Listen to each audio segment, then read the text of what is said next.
December 7th, 1941, a date which will live in infamy. Pearl Harbor is one of our nation's most deadliest attacks, with more than 2,400 Americans killed that day.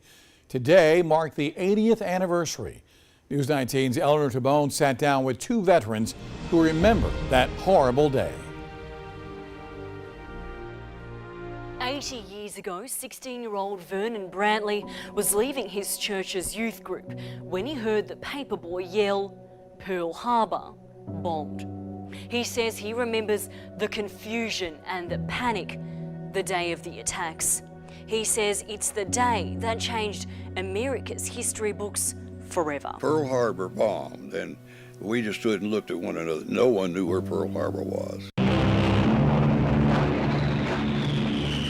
Brantley says his devotion to his country, People were just lining up to go. led him to enlist in the military following the attack. It wasn't a question of, do you want to? I mean, you felt bound to do it. I just started to college, joined the reserve, and 9 months later I was called to active duty. Marcel D. Carter was a senior at the time of the attack. We had a small radio in the high school in our class homeroom, and we all gathered around and listened to it. He too remembers the eeriness of that dark day. It was very silent. Nobody knew what to say. The now 96-year-old says he wanted to take the oath to fight for his country. We were needed to serve in the military to protect our country. Both men served their country proudly during World War II. December the 7th, it always had significance every year